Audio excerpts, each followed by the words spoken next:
one is hide, which I like to call active hiding.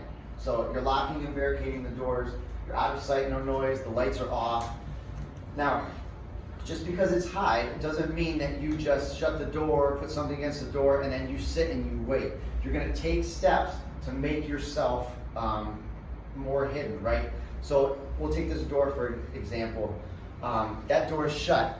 Well, you don't necessarily want to stand right in front of that window or in front of the door, because in law enforcement we call that the fatal funnel, right? But what you could do is you could take some belts, you could wrap it around the handle and pull on the handle so that you can still pull, give some resistance on the door to stop someone from coming in. And the thought behind that is that if someone can't get into a room, they're not going to spend 10, 20 minutes trying to get in there, because they know law enforcement is on the way. They have to assume that a response is coming.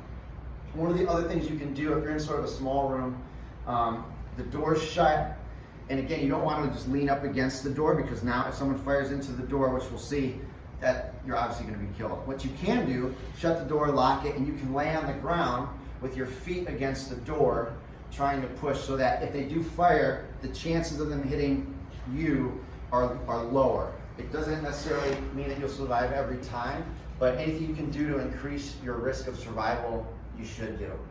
So you can sort of see here how they've got the rope set and they're holding the door shut. They're stacking things. That became a big thing. You would obviously want to stack as much as you can to prevent the door from opening. Go to the next one. So now we get in a fight. Now this should be your last resort, but given any situation, you could start right at fight. So positioning, two sides. So what we tell people is this: you want to disorient and distract. If you can take the person down, you have to. You can. But you have to commit to your action. So this is a very violent act, right? This isn't, we're going to have a video to show it, but this isn't sort of a shove or like a light grab. You're in it to win it kind of situation. You may be sticking some thumbs in some eyes, and you're not going to love it, and you have to ask for forgiveness later, but you got to do what you got to do. You want to be organized.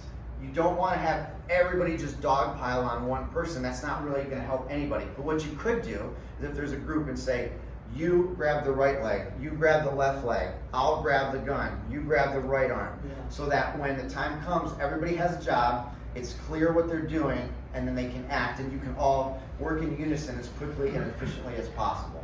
Does that make sense? But again, this is a violent act. This is not something that you can have a half measure for. You got to go all in on it, and that's why it's a last resort. So this is a video that